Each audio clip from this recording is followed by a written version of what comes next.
Welcome back to the War Cry with Drew And Noah. Last week, we interviewed some teachers about 9/11 and how it affected and impacted their lives. Let's take a look. Good morning, Mr. Jezdale here. On 9/11, I was finishing up college and working at Home Depot actually when I first heard that a plane had hit the World Trade Center. And honestly, my first reaction was sarcasm. Like, what an idiot! Like, how do you hit that building? Because at the time, like, the world didn't revolve around terrorism. And so it wasn't even an option that someone had intentionally done that. And so that was the first thing I remember about 9/11. The rest of the day, of course, I remember, and in my lifetime, my generation, the Space Shuttle Challenger that I saw explode as a boy in Orlando, Florida, is my first real memory of a national tragedy, and then of course 9/11. So it means a lot to me, and I know you guys, most of you weren't born then, but it truly is, as a history teacher, it truly is one of those things that has solidified the memories of that day in my heart, and will always mean a lot to me on 9/11. So love you guys. See you. We're here with Coach Taylor for the interview of 9/11. So, Coach Taylor, how old were you when the attacks took place? I was 38 years old. Where? 34, I'm sorry, 34. Where and what were you doing at the time it took place? I was actually here at Heard County High School. I was teaching an AP US history class, and there were 5 students in the classroom with me. We did not have a television in the classroom. Someone, and I don't even know who it was, came to my door and said an airplane has hit the trade centers. And I left the classroom with my kids, which, if any students in this school know, is very unusual for me, because I knew that was historical. And I'm thinking small Cessna, small airplane. We went to the library, which was all the way across the parking lot then, and went to the library. And by the time I got there, the first building was on fire, and I could tell then that it was small. It was bigger plane than just a Cessna. And as I was watching it, I saw the second plane live hit the second building. And I think I was probably more surprised by that happening than anything that I can think of in my life, except maybe the birth of my children. I was, so very emotional. What emotions and thoughts were going through your head as the attacks were taking place? I just couldn't believe what I was seeing. I just couldn't believe that the building went down. I thought the firemen would get it out, put the fire out and things like that. And then I sort of knew how many people worked in that building, had an offhand, and it was like the top 5th of the building fell, and then the rest of it fell. And so I knew the casualties and deaths were going to be high. And then I was scared for myself and scared for my family, because I didn't know what else was going to happen after that.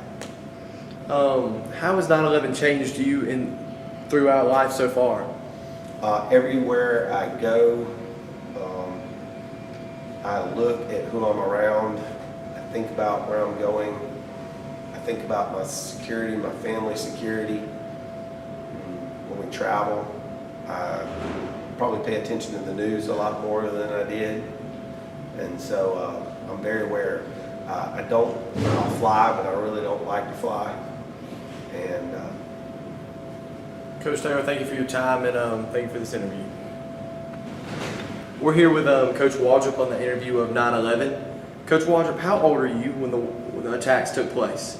I don't remember exactly how old I was. I was in the 6th grade, so whatever age that would have been. Where and what were you doing at the time of the attacks? Well, I was in school, and they actually did not even tell us what was going on, so I didn't find out until later that evening. I do remember that it was really odd that a bunch of kids in my class just randomly got checked out, and at the time I didn't know why, and then it made sense later on when I found out what had happened. How did you find out? Watching the news.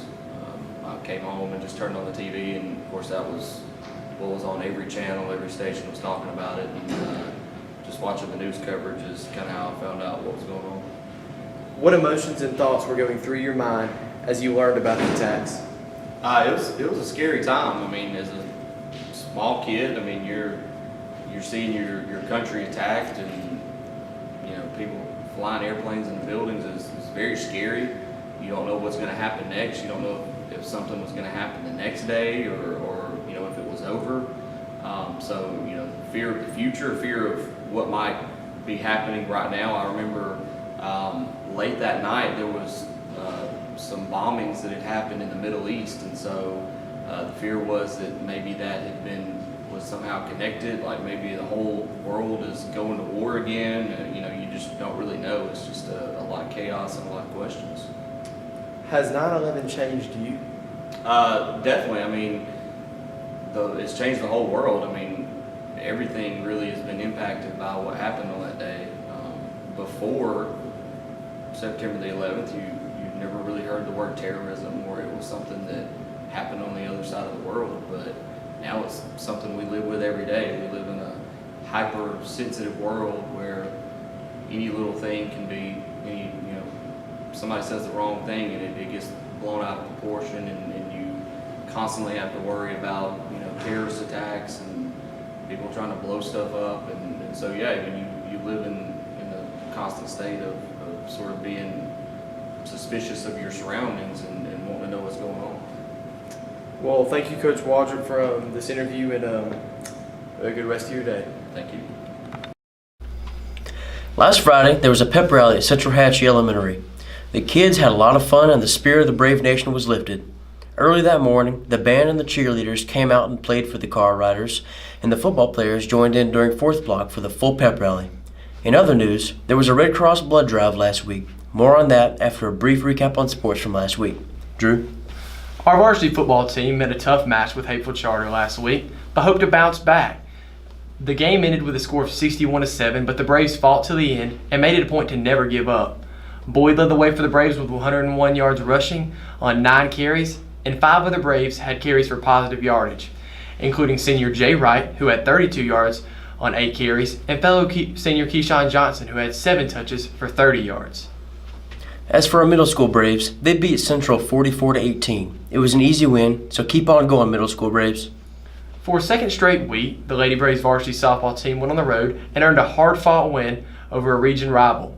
This time it took extra innings. The Class AA number 2 ranked Lady Braves defeated the Class A number 6 Bremen Lady Blue Devils by a final score of 4-2 in 8 innings. Middle school softball lost last Tuesday against Carrollton 6-0, then beat Mount Zion on Thursday 18-0. Against Mount Zion, Natalie Schneider threw a no-hitter in 3 innings and struck out 7 people. Next we have the weather, a conspiracy theory, and another new teacher spotlight. Before that, Presley had a chat with Mr. Hurd to talk about the marching Braves and how he's adjusting to his new surroundings. Presley? Hi, my name is Presley, and today I'm here with Mr. Hurd for the new teacher spotlight, where we learn more about our new teachers. So Mr. Hurd is the new band director, and we're here to learn some more about him. So where are you from? I am from LaGrange. I was born and raised in LaGrange. I went to Troop High School, and after I left Troop High School, I went to Auburn University, where I got my undergrad in music education, and then I went to the University of Georgia and did my master's in music education. What made you want to come to Hurd County? I heard, no pun intended, all the wonderful things that were going on here. Mr. Vogel and I have been friends, and when I found out that he was going to be leaving, we started talking and we got the ball rolling, and once I came up here, fell in love right away and knew that this was the place that I needed to be. What is the difference between other bands from Hurd County's band? One thing that I notice about this band is that there is a huge family environment here. That we are all very close with each other, whether you've been in the band for 3 or 4 years or if it's your first time. And also it is a very structured and very disciplined band, very competitive, and the musicianship here is second to none. How have you been welcomed as a new band director with people being used to Mr. Vogel? How has that been? Overwhelmingly positive. I've been very welcomed into the community. With some people who have only known Mr. Vogel for the last 3 years, it's a tough transition.